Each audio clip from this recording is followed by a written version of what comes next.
Working on the front yard haunt here, I just set up these ultra posable skeletons climbing up the side of our house. So I'm going to show you guys how I did this. I haven't seen a lot of content on how to do something like this. For better or for worse, I'll show you how ours came out and how I did it. So here they are. I got 3 of them that I set up. The idea was to make it look like they were climbing up the side of the house. I got the guy down here giving a boost to the dude in the middle who's going up to the guy who's already on the roof.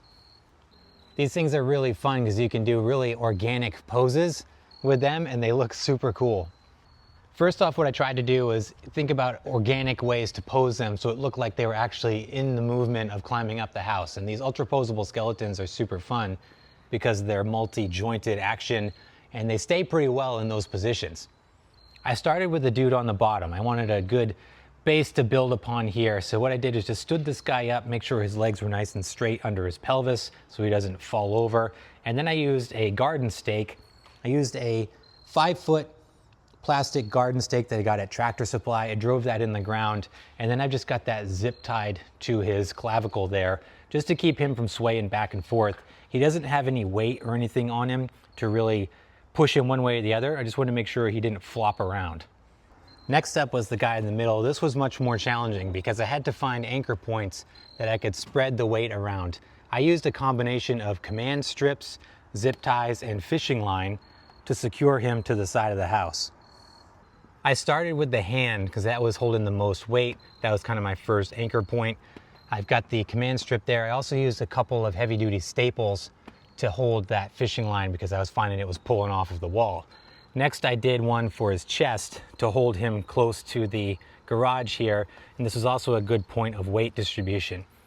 He's got some fishing line on his right shoulder that goes up to the gutter brace there.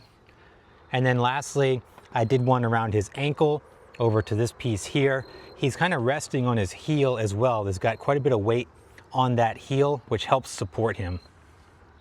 To get those command strips to stick to the side of the house, I used glass cleaner, really scrubbed down these surfaces. I tried to stick them on the smooth trim boards. You don't want a rough surface, otherwise those things won't stick. These are the 2-pound command strips. If I was to do it again, I would do it with a heavier duty one because these ones did pull off. So I would recommend using a heavier duty command strip if you go this route. Now for this guy at the top, I did mostly zip ties. I did a command strip here for his knee just to kind of hold him close to the house. But his real heavy duty anchor points are up here where I did zip ties stapled to the roof. I can see some of them are pulling off. You're gonna want some pretty heavy duty staples. I use 1/4 inch. I should go back through and use a longer staple because these ones aren't sticking as well as I would like. Tried to position this guy where he had kind of an organic look to him, but also have support.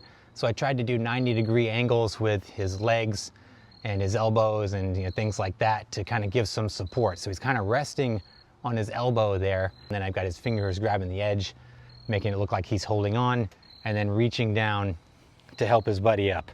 So got his buddies hanging on to the gutter there. So overall, it looks pretty good. I do want to go back through, put some heavier duty staples in.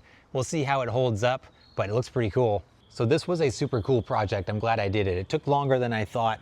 Had to tweak the placement and things like that, but I'm glad that they're up. They're looking good. They feel pretty solid. Hopefully they stay up there all season. I'll keep you guys posted. But if you've also got any tips on how to mount these up successfully, perhaps better than what I've done here, let us know in the comments down below.